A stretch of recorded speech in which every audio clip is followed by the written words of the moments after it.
para nosotros el día de hoy contar con la presencia de la doctora Karine Ramírez Figueroa. Ella el día de hoy nos trae el eje temático Futuro, Tecnología y Cambio Social, con la ponencia titulada El algoritmo del cuidado, rediseñando la economía global.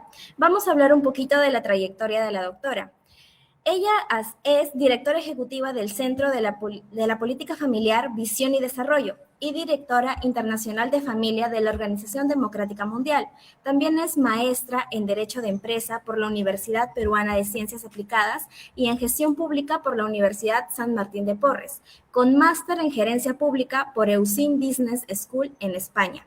Es también autora del libro Familia, Derecho, Empresa y Responsabilidad Social. Es conciliadora extrajudicial, coach y capacitadora e investigadora y docente universitaria RENACIT en la Universidad Privada Antenor Orrego. Ahora vamos a dar pase a la doctora Karine Ramírez para que nos dé inicio a la ponencia de hoy. Hola, muy buenos días, buenas noches a todas y a todas. Muchas gracias por invitarme. El día de hoy vamos a compartir la ponencia que tienen ahí en pantalla, el algoritmo del cuidado, rediseñando la economía global. No sé si lo puedes colocar en grande de repente. Entonces quiero, aprovechando que están todos acá, aprovecharlas a invitar a pensar algo profundamente disruptivo. Y cuando me refiero profundamente disruptivo, quiero decir, si nos hacemos la pregunta, ¿y si el futuro no se definiera por la inteligencia artificial, sino por la inteligencia del cuidado? Y digo esto porque hoy en día, gracias al Internet, a la inteligencia artificial, vivimos en una economía gobernada por algoritmos. Y los algoritmos deciden qué cosa vamos a ver, qué compramos, cómo trabajamos, pero esos algoritmos han sido diseñados con una variable dominante, que es la rentabilidad.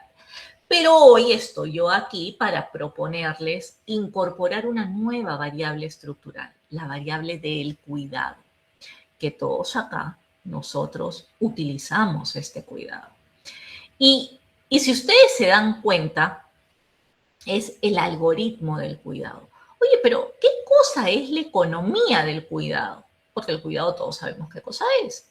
Y aquí quiero hacerles mención la CEPAL. La CEPAL dice que la economía del cuidado abarca todas las actividades, tanto remuneradas como no remuneradas, que sostienen la vida humana.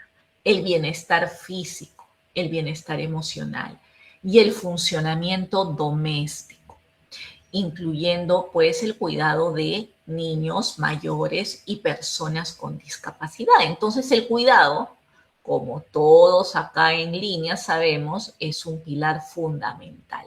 Fundamental para la sostenibilidad de la vida, la igualdad de género, el desarrollo económico, que muchas veces ese cuidado es invisibilizado y recae esa función del cuidado mayoritariamente en las mujeres. Señores, nosotros tomamos desayuno. ¿Quién nos cuida? Generalmente nuestras madres. Todo eso es cuidado. ¿Quién lava la ropa? Es cuidado. Todo eso es cuidado, pero se invisibiliza, porque se piensa de que así es y eso es parte de, pero todo eso tiene un costo y tiene un tiempo también para hacerlo. Entonces, acá hay que destacar aspectos claves. De acuerdo a la CEPAL, nos dice que el cuidado sirve ¿para qué? Para la sostenibilidad de la vida, porque pone al centro el bienestar de las personas y el bienestar del planeta, contrarrestando la precarización de estos servicios. También nos dice que hay la corresponsabilidad social y de género. ¿Por qué? Porque busca equilibrar la carga del trabajo, tradicionalmente asumida por mujeres, fomentando la participación del Estado, el mercado, la comunidad. Y además también nos dice que es un bien público y trabajo. ¿Por qué? Porque se reconoce el cuidado no solamente como una necesidad, sino como un derecho y un sector con efectos multiplicadores de la economía. Entonces, hay varios componentes que incluyen el trabajo doméstico, el cuidado de las personas, ya sea directo o indirecto, y la gestión del hogar, que es vital para la fuerza de trabajo remunerada, qué duda cabe. Entonces, la CEPAL de un tiempo a esta parte, ahora unos 4 años atrás, aprox, viene impulsando la sociedad del cuidado. ¿Para qué? Para transformar estas brechas estructurales de género en América Latina y que muchas veces nosotros invisibilizamos. Entonces, yo quisiera que ahorita ustedes puedan visualizar un videíto en donde ustedes van a apreciar que este tema del cual yo les estoy hablando, de la economía del cuidado, se discute a nivel internacional, es parte de una agenda política internacional, ya sea en la CEPAL, en ONU Mujeres, en el en el BID, Banco Interamericano de Desarrollo, porque es parte del día a día. Si es que ayer ha sido el Día Internacional de la Mujer, si nosotros no superamos, no cerramos estas brechas estructurales, entonces, ¿cómo las podemos cerrar? Uno de esos motivos o uno de esos aspectos para cerrar esas brechas estructurales es a través de esta economía del cuidado que se viene promoviendo a nivel internacional. ¿Podemos ver ese videíto, por favor? Para entender qué cosa es la economía del cuidado y que se está hablando a nivel internacional. Antes de esto, el videíto. Sí, doctora, está abriendo el video. Un momentito, por favor. Mira.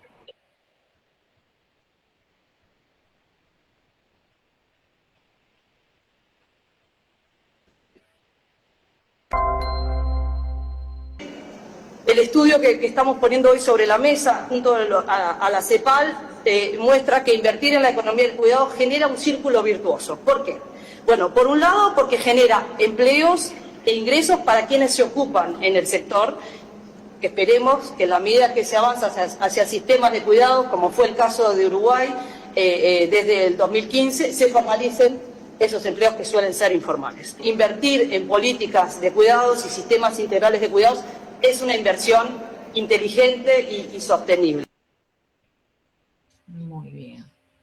Es para que se den cuenta que eso se está discutiendo a nivel internacional, señores.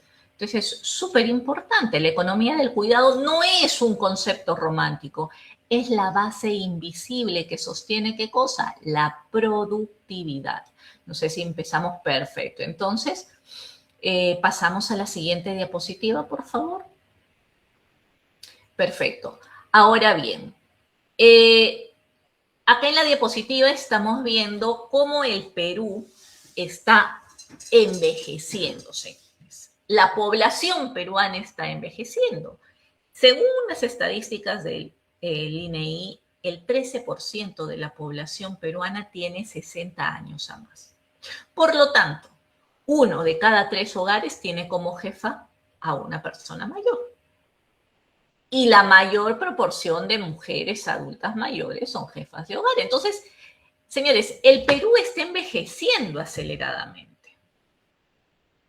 Entonces, y muchas de estas personas que están envejeciendo en los hogares liderados por la persona mayor son mujeres. Esto significa que hay más demanda de cuidado, hay más presión sobre las familias y más impacto en la participación laboral femenina, señores. Qué duda cabe. Ya en el año 2016, hice yo una exposición, una ponencia en donde veía claramente, habíamos hecho un diagrama en cómo poco a poco las personas adultas mayores iban a ser más que las personas que son menores de edad, más que la población económicamente activa.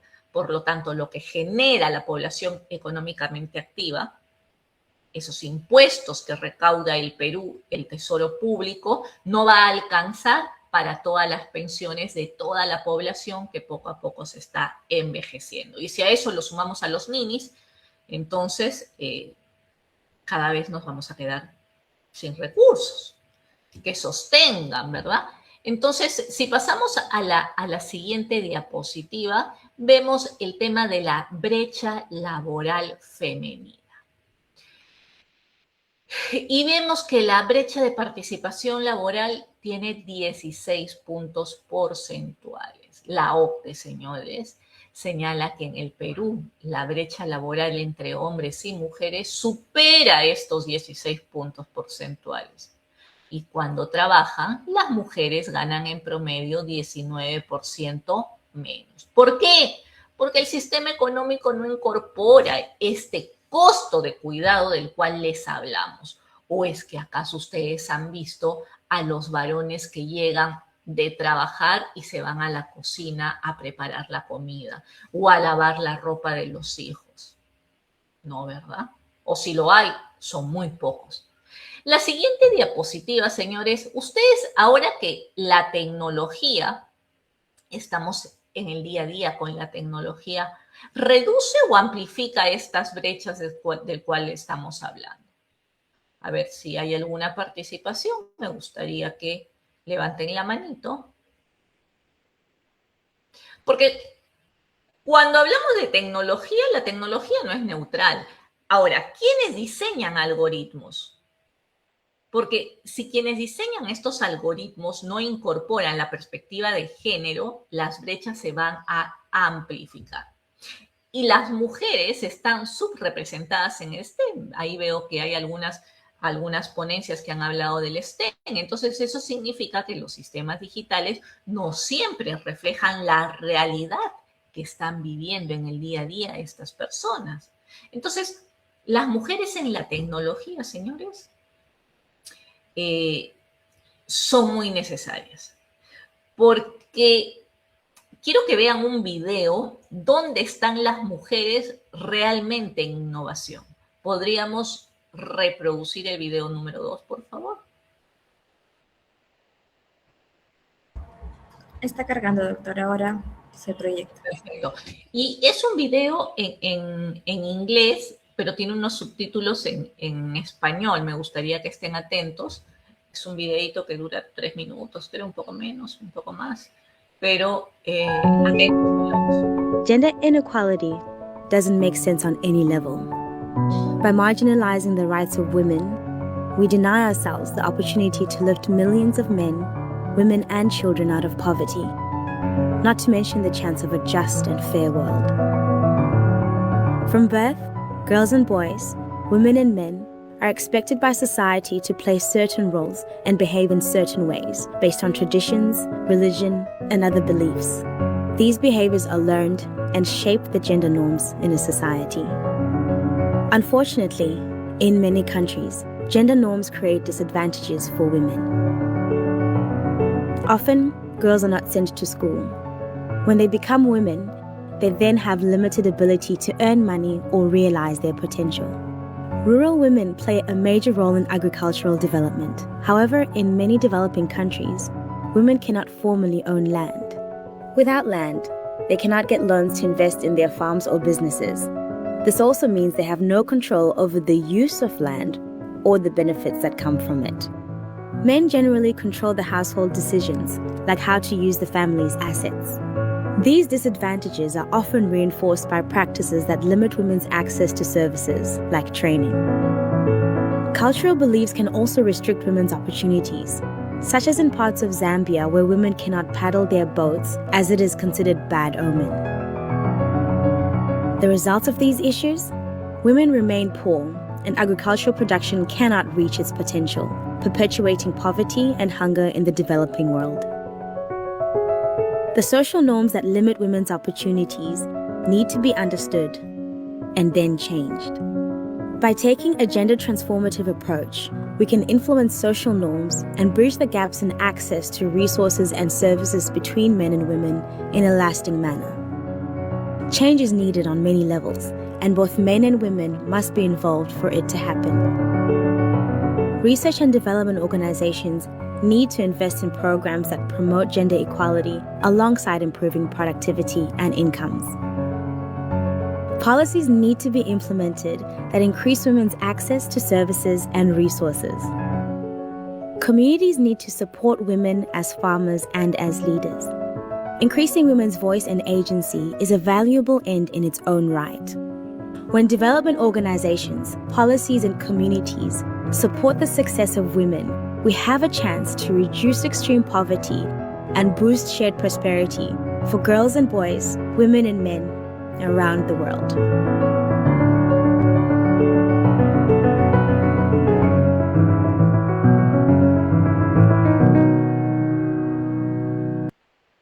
Este es un video bastante explicativo desde la mujer que labra la tierra, ¿verdad? Que tiene sus tierras para que las pueda hipotecar y de repente hacer un negocio. Y si ustedes se dan cuenta, es súper explicativo. Si nos vamos lo traspolamos a la parte de STEM, si no estamos en la mesa donde se diseñan los algoritmos, no estamos en la mesa donde se diseña el futuro, señores. Entonces, definitivamente, la mujer con su experiencia debe estar en todos los aspectos de la vida, en todos los sectores de trabajo. ¿Por qué? Porque si pasamos a la nueva diapositiva, vamos a ver que hay nuevos modelos sociales. Por ejemplo, ¿qué duda cabe que los hogares unipersonales van en aumento? Yo soy una convencida y soy pro familia, pero las familias también a veces son de uno. ¿Cuántas madres solteras existen? ¿Cuántos padres solteros existen? Entonces, los hogares unipersonales van en aumento. Es más, en Asia hay muchas personas que viven solas y ahora se están, no solamente en Asia, acá también, en Perú, pero me refiero que allá es más cantidad de gente que inclusive se están creando productos de manera personal, restaurantes para atender solamente a una persona. Entonces, esa manera de vivir va a venir si es que ya no está acá en Perú. No, aparte de esos hogares unipersonales que van en aumento acá en Perú, tenemos el envejecimiento acelerado, que ya lo hemos visto, y tenemos una economía digital individualizada, ¿no? Como les comentaba, en Asia, Japón, Corea, los hogares unipersonales superan este 30%. Definitivamente eso ha originado que se cambie todo hay una redefinición en lo que es comercio, consumo, vivienda, cuidado, ¿no? Y definitivamente eso va a llegar acá a Perú, aunque Perú está siguiendo una tendencia lenta, ¿no? Vivimos en provincia, pero en Lima ya hay departamentos para una sola persona, ¿no? Acá también, pero es poco todavía. Entonces, el cuidado ya no solo es familiar, es un desafío empresarial y hasta estatal que los funcionarios públicos deben tener en cuenta. Debe ser una agenda política ya, para no esperar cuando ya las cosas estén encima de nosotros para recién adoptar las leyes, ¿no? Entonces, ¿qué cosa es el algoritmo del cuidado? Es reprogramar la economía incorporando al cuidado como variable estratégica. El algoritmo de cuidado, señores, es la reprogramación ética estratégica de la economía global para que el bienestar humano sea tan importante como la rentabilidad. Bienestar humano, rentabilidad, significa medir el bienestar, diseñar empresas corresponsables, integrar la tecnología con la humanidad. Señores, recuerdo hace unos 7 años atrás, en el año 2016, que hablaba yo de la corresponsabilidad en el hogar. Hace un par de años hablaba de la corresponsabilidad que debe tener la sociedad con el ámbito estatal, con el ámbito gubernamental. Señores, nosotros somos una persona. Si la persona no está bien, no va a poder producir bien en su trabajo. No va a poder ser un buen elemento hacia la sociedad.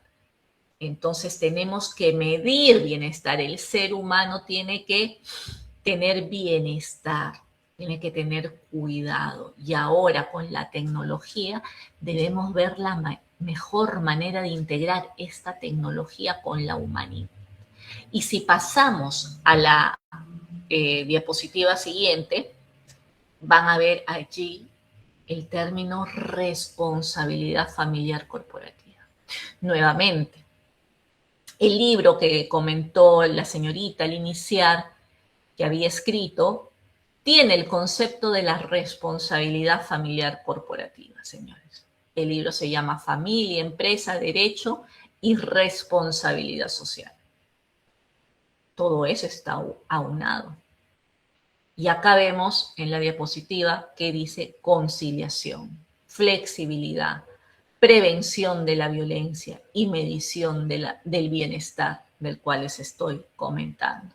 Entonces, la responsabilidad familiar corporativa es la expresión institucional del algoritmo del cuidado. Ojo, no es filantropía, es una estrategia empresarial sostenible que las empresas, no solamente peruanas, sino también extranjeras, deben empezar a adoptar. Es más, algunas multinacionales también ya lo han incorporado. No en su integridad como lo estoy proponiendo yo, pero tienen algunos aspectos de la responsabilidad familiar corporativa. Ahora, quiero que hagamos, porque hace un par de años, en el 2022, se ha promulgado la ley de cuidados. Veamos en la siguiente diapositiva, por ejemplo, en Uruguay tienen un sistema nacional integrado de cuidados. En España tienen la ley de conciliación laboral familiar, que es bastante potente desde hace años atrás. Y la OCDE está impulsando las empresas familiarmente responsables. Entonces, fíjense cómo Uruguay ha institucionalizado el cuidado como política pública. Acá hay algunas investigadoras que han hecho algunos libros sobre el tema del cuidado, han investigado, pero todavía no se proclama como política pública. España ha fortalecido los marcos de conciliación. Entonces, la evidencia demuestra que integrar el cuidado aumenta la productividad y reduce la rotación del personal en las empresas, lo cual es muy bueno, porque si no, las empresas van a tener que gastar dinero y tiempo en preparar y capacitar a una nueva persona para que haga las funciones de la persona que se ha retirado de su empleo, ¿verdad?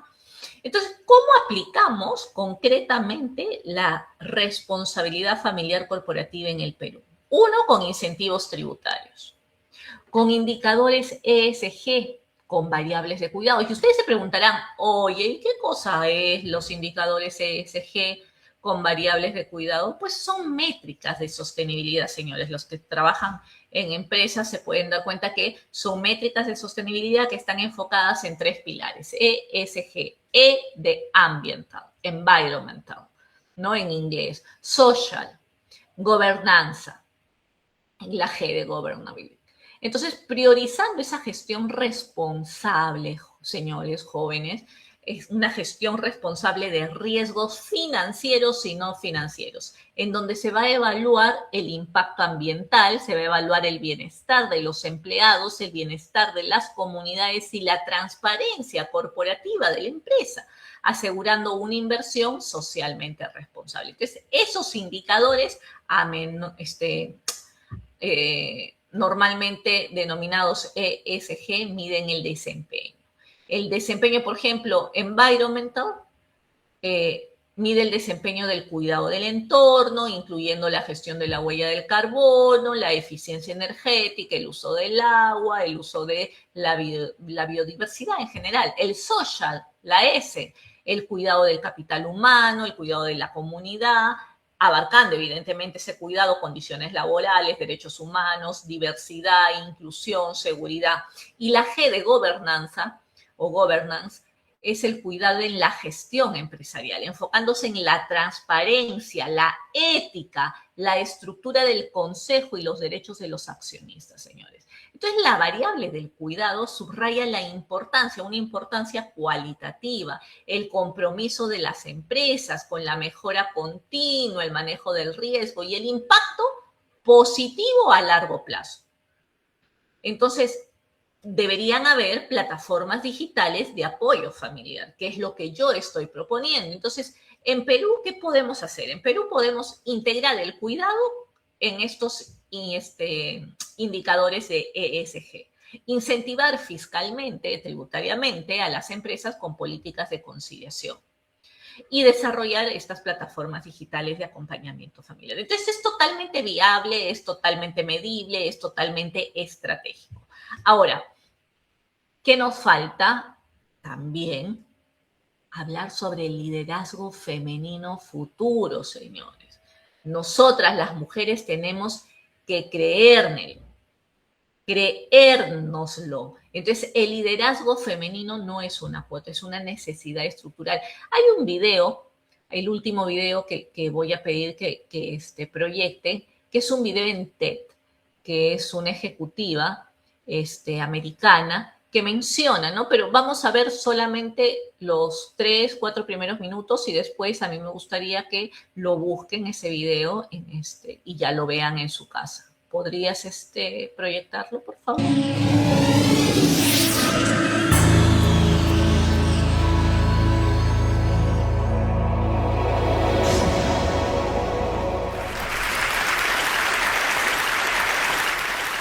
So for any of us in this room today, let's start out by admitting we're lucky. We don't live in the world our mothers lived in, our grandmothers lived in, where career choices for women were so limited. And if you're in this room today, most of us grew up in a world where we have basic civil rights. And amazingly, we still live in a world where some women don't have them. But all that aside, we still have a problem, and it's a real problem.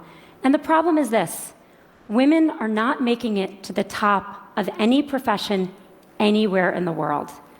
The numbers tell the story quite clearly. 190 heads of state, 9 are women. Of all the people in parliament in the world, 13% are women.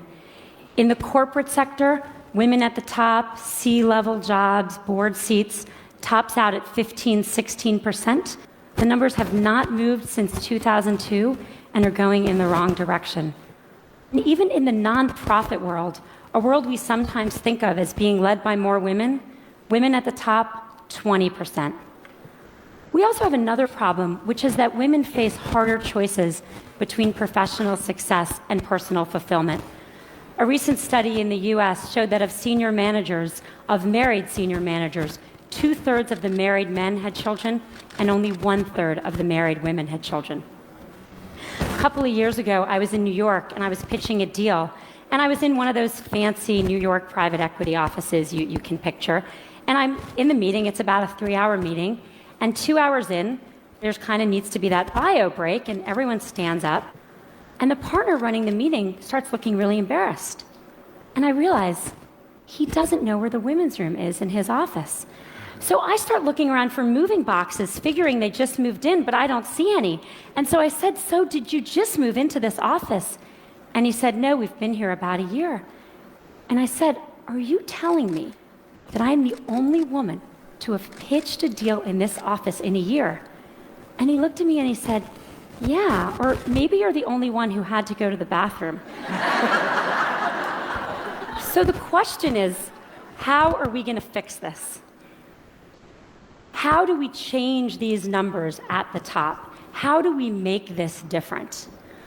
I want to start out by saying I talk about this, about keeping women in the workforce, because I really think that's the answer. In the high-income part of our workforce, in the people who end up at the top Fortune 500 CEO jobs or the equivalent in other industries, the problem, I am convinced, is that women are dropping out. Now, people talk about this a lot, and they talk about things like flex time and mentoring and programs companies should have to train women. I want to talk about none of that today, even though that's all really important.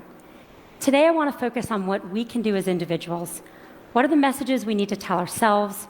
What are the messages we tell the women that work with and for us? What are the messages we tell our daughters? Now, at the outset, I want to be very clear that this speech comes with no judgments. I don't have the right answer. I don't even have it for myself. I left San Francisco, where I live, on Monday, and I was getting on the plane for this conference, and my daughter, who's 3, when I dropped her off at preschool, did that whole hugging the leg, crying, "Mom, you don't get on the plane" thing. This is hard. I feel guilty sometimes. I know no women whether they're at home or whether they're in the workforce, that don't feel that sometimes. So I'm not saying that staying in the workforce is the right thing for everyone. My talk today is about what the messages are if you do want to stay in the workforce. And I think there are 3. 1, sit at the table. 2, make your partner a real partner. And 3, look at that. Don't leave before you leave. Number 1, sit at the table. Muy bien.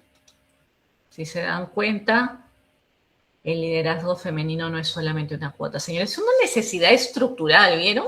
Que era la única mujer que había pedido el baño, no sabían dónde quedaba, ¿no? Entonces, ahora que tenemos el cuidado, tenemos el tema del algoritmo, entonces tenemos una economía digital que hay que sumarla al cuidado, hay que sumarla al liderazgo femenino.